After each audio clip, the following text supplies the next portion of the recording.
सभी को प्रभु यीशु मसीह के नाम में जय मसीह की, परमेश्वर के नाम की स्तुति और महिमा हो। एक और नए वीडियो के माध्यम से मैं आप सभी के समीप में हूँ। दोस्तों, आज के समय में बहुत सारे ऐसे मसीह विश्वासी लोग हैं जिन्होंने बपतिस्मा ले लिया है, लेकिन उसके बाद भी आज भी वो नशे की आदत में है।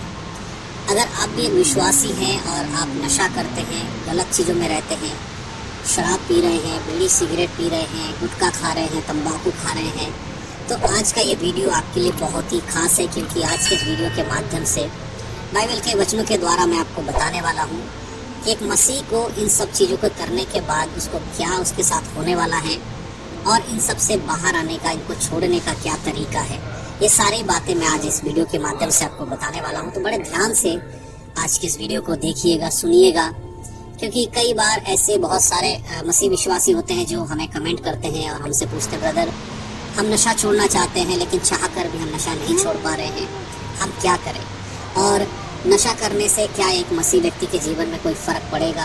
क्या बपतिस्मा लेने के बाद नशा करना सही है या गलत है? ये सारी बातें कई बार अलग अलग लोगों के कमेंट के द्वारा हमारे पास आते हैं। तो मैं आज आपको बताने वाला हूँ कि एक विश्वासी के लिए कितना खतरनाक है नशा करना और उससे अलग रहना कितना ज़रूरी है। बाइबल हमें इसके विषय में क्या कहती है, ये सारी बातें मैं आज इस वीडियो में आपको बताने वाला हूँ। देखिए, जब कोई यीशु मसीह पे विश्वास करता है और उसके बाद वो बपतिस्मा ले लेता है, तब वो यीशु मसीह को पहन लेता। बाइबल हमें बताती है कि हमने यीशु मसीह को पहन लिया, यानी कि अब हमारा जो शरीर है वो संसारिक शरीर के तो द्वारा नहीं है, परंतु यीशु मसीह के शरीर के द्वारा हम शुद्ध किए गए, उसके लहू के द्वारा हम शुद्ध किए गए हैं। तो एक विश्वासी का जीवन कैसा होना चाहिए? आप यीशु मसीह में आने से पहले क्या थे वो मायने नहीं रखता। जब आप उद्धार पाते हैं, पाप से मन फिराते हैं, तब मायने रखता है कि अब आप कैसा जीवन जिएंगे। क्या आप बाइबल के अनुसार जीवन जीते हैं कि नहीं? ये शरीर, बहुत सारे लोग सोचते हैं कि नशा करना तो शरीर में है, आत्मा में थोड़ी नशा हो रहा है। शरीर में नशा होता है, हमारे शरीर में दिक्कत हो रहा है। शरीर तो मिट जाएगा, मर जाएंगे तो मिट जाएगा, यीशु मसीह आएगा तब भी ये शरीर नया हो जाएगा। तो ये सोचकर बहुत सारे लोग सोचते हैं कि चलो नशा कर रहा है तो शरीर में जा रहा है। लेकिन मैं आपको एक बात बताना चाहता हूँ, जिस प्रकार आपका आत्मा का उद्धार हुआ, उसी प्रकार आपका शरीर को भी परमेश्वर ने संसार से अलग किया। बपतिस्मा लेने के बाद हम अपने शरीर को संसारिक बातों में मार देते हैं। बपतिस्मा का अर्थ यही होता है कि आप पानी में जब गाड़े जाते, इसका अर्थ है कि जैसे एक मुर्दे को जमीन में दफनाया जाता है, उसके बाद वो मुर्दा कभी भी संसारिक बातों में मन नहीं लगा सकता। उसी प्रकार जब आप बपतिस्मा ले लेते हो तो संसारिक बातों में आप चीजों को नहीं कर सकते हैं। एक वचन मैं आपके लिए पढ़ना चाहता हूँ, ध्यान से सुनिएगा। हम पढ़ेंगे पहला कुरिन्थियों की पत्री, उसका 3 अध्याय के 16 है। यहाँ पर लिखा है, क्या तुम नहीं जानते कि तुम परमेश्वर का मंदिर हो और परमेश्वर का आत्मा तुम में वास करता है? यहाँ पर प्रेरित पौलुस कुरिन्थ के लोगों को लिख रहा है कि तुम्हें नहीं मालूम, तुम्हारे शरीर में जो तुम पाप करते हो, क्या तुम नहीं जानते हो कि तुम्हारा शरीर ही अब परमेश्वर का मंदिर है? अब परमेश्वर कहाँ वास करना चाहते हैं?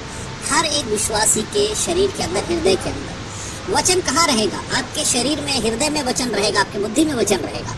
और ये शरीर अब क्या है? अब संसारिक बातों का घर नहीं है, ये परमेश्वर का जो मंदिर बन चुका है। अब सोचकर आप देखिए कि जब आप गुटखा खाते हैं तो आप उस मंदिर को गंदा कर रहे हैं, जब आप बीड़ी पी रहे हैं आप उस मंदिर को गंदा कर रहे हैं। तो क्या आप परमेश्वर के उस मंदिर को नष्ट नहीं कर रहे हो? जो व्यक्ति नशे की आदत में है, जो मसीह में होने के बाद भी नशा करे, मैं आज जो भी वचन बोल रहा हूँ, जो भी बातें बोल रहा हूँ, मैं उन लोगों के लिए बोल रहा हूँ जो यीशु मसीह पे विश्वास करते हैं, जिनका बपतिस्मा हो चुका है, जो यीशु मसीह को उद्धारकर्ता के रूप में मान चुके हैं। ये वीडियो उन लोगों के लिए खासकर है। तो अगर आपने उद्धार पा लिया है, बपतिस्मा ले लिया है, उसके बाद भी अगर आप एक नशे का जीवन जी रहे हैं, आपके जीवन में नशा है, तो आपको सुधर जाना चाहिए, क्योंकि ये शरीर अब परमेश्वर का मंदिर है। और अगर आप परमेश्वर के मंदिर को ही नष्ट करेंगे तो फिर परमेश्वर आपको नष्ट कर देगा। अगला वचन में अगर आप पढ़ो, उसके 17 आयत में लिखा है, यदि कोई परमेश्वर के मंदिर को नष्ट करेगा तो परमेश्वर उसे नष्ट करेगा, क्योंकि परमेश्वर का मंदिर पवित्र है और वह तुम हो। तो परमेश्वर का मंदिर क्या है? पवित्र है। आप जानते हैं, जब यीशु मसीह संसार में थे तब यीशु मसीह यरूशलेम मंदिर में गए, तो यरूशलेम मंदिर परमेश्वर का भवन था। राजा सुलेमान के द्वारा बनाया हुआ जो परमेश्वर का मंदिर था वो यरूशलेम का मंदिर था। जब यीशु मसीह वहां पहुंचे तो वहां जाकर उन्होंने देखा कि जिस मंदिर में आराधना होनी चाहिए थी, जिस मंदिर में परमेश्वर के प्रति बलिदान चढ़ना चाहिए था, जिस मंदिर में लोगों को बैठकर प्रभु के वचन भजन गाकर वचन सुनाना चाहिए था, उस मंदिर में क्या हो रहा था? उस मंदिर में व्यापार हो रहा था, उस मंदिर में गंदे काम हो रहे थे, उस मंदिर में चोरी हो रही थी, उस मंदिर में इधर उधर की बातें, बुरी बातें हो रही थी। इन चीजों को देखने के बाद यीशु मसीह ने वहां जिन लोगों के द्वारा ये सब किया जा रहा था उनको वहां से भगा दिया और उनके सारे दुकानों को, चौकियों को पलट दिया। इसी प्रकार आज जिस मंदिर के अंदर, जिस शरीर के अंदर आपको बाइबल का वचन होना चाहिए, जिस शरीर के अंदर परमेश्वर के बातें होनी चाहिए, जिस मुंह के द्वारा आपको परमेश्वर को महिमा देना चाहिए, जिन आंखों के द्वारा आप यीशु मसीह को देखने वाले हैं, उसके द्वारा क्या हो रहा है? उस शरीर में आज गुटखा, बीड़ी, तंबाकू भरा जा रहा है। उस मुंह के द्वारा जिससे प्रभु को महिमा देते हो, उस मुंह से गाली, चुगली, निंदा और झूठ बोलना, पाप करना, ये सब हो रहा है। जिस शरीर के अंगों से प्रभु को महिमा देना चाहिए था, आज उन शरीरों के अंगों से आप अपने जीवन के बुरे कामों को कर रहे हो। तो क्या प्रभु आपको नष्ट नहीं करेगा? जिस प्रकार से परमेश्वर ने उस यरूशलेम में से लोगों को निकाल के मंदिर में से फेंका, उनके सब कुछ तोड़ दिया, उसी प्रकार से एक दिन जब इस संसार में परमेश्वर न्याय करेगा, यीशु मसीह संसार का न्याय करेगा, तब आपका ये पाप जो आज आप बीड़ी, सिगरेट, तंबाकू को लेकर कर रहे हो, इसके लिए आपको सजा दी जाएगी और आपको उठाकर नरक में फेंक दिया जाएगा, आपके शरीर को नष्ट कर दिया जाएगा। मेरे प्रियो, आज अपने आप को जांचिए। अब इससे बाहर आने का तरीका क्या है? अब आपने सुन लिया कि आपके साथ क्या होगा। जो व्यक्ति परमेश्वर के मंदिर को नष्ट करेगा, परमेश्वर से नष्ट कर देगा। आप स्वर्ग जाने की तैयारी करो, लेकिन आप तो नरक में डाल दिए जाओगे। तो अब इनसे बचना कैसे है? बीड़ी, सिगरेट, तंबाकू से बचना कैसे है? देखिए, सबसे पहली चीज कि ये शरीर की जरूरत है, तो अपने शरीर को आप सुधारिए। आपका सबसे ज्यादा टाइम अगर आप बाइबल पढ़ने में देते हैं, सबसे ज्यादा टाइम अगर आप प्रार्थना करने में देते हैं, तो धीरे धीरे ये सारी चीजें आपके जीवन से निकल जाएंगी। आप बाइबल को पढ़ते नहीं है, प्रार्थना करते नहीं, इस वजह से आप कोशिश तो कर रहे हैं कि आप नशा छोड़ दें, लेकिन छोड़ नहीं पा रहे। क्यों?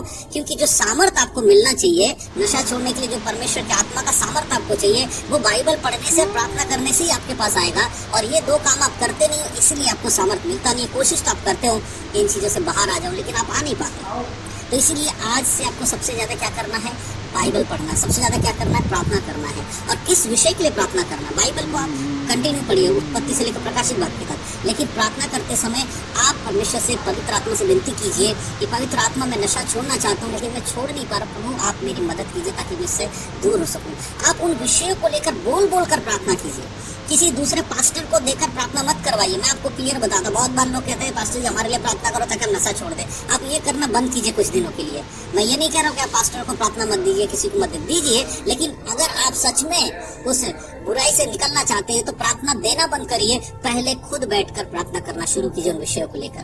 आप अकेले में जाइए, गुप्त में जाइए, कमरे में जाइए, पार्क में जाइए, जहाँ भी आपको अकेले का समय मिलता है, जहाँ कोई आपके साथ ना हो, कोई आपकी बातों को ना सुन रहा हो, वहाँ बैठिए और कहिए परमेश्वर मेरे जीवन में ये पाप है, मैं नशा करता हूँ, मैं बीड़ी पी रहा हूँ, मैं तंबाकू खा रहा हूँ, ये सारी चीजों कर, परमेश्वर ये मेरे जीवन से आप निकाल दीजिए, प्रभु मेरी मदद कीजिए, मैं सुधरना चाहता हूँ। इस तरह से जब आप प्रार्थना करेंगे तभी आप इससे बाहर आ सकते हैं। अन्यथा आप जिंदगी भर कोशिश ही करते रह जाएंगे नशा छोड़ने की। कुछ दिन तो आप शायद छोड़ पाएंगे, फिर दोबारा से आप वही चीज करेंगे। जब तक पवित्र आत्मा के द्वारा आपको सामर्थ्य नहीं मिलेगा, तब तक आप इन चीजों से बाहर नहीं आ सकते। और पवित्र आत्मा का सामर्थ्य आपके जीवन में तभी काम करता है जब आप वचनों को जानते होंगे, वचनों को पढ़ते होंगे, प्रार्थना करते होंगे। तो ये तरीका है उन सारे नशे से बाहर आने का। तो जो लोग नशा छोड़ना तो चाहते नहीं छोड़ पा रहे, तो इस तरीके से आप छोड़ सकते हैं। और अगर आपने यीशु मसीह को माना ही नहीं है, बस बपतिस्मा नाम का ले लिया है, आप बस एक क्रिश्चियन बन के घूम रहे हैं, ये सोच कर रहे हैं, तो फिर भैया आपको कोई भी वचन आपको दे दिया जाए, आप नहीं सुधरोगे। इसीलिए अगर सच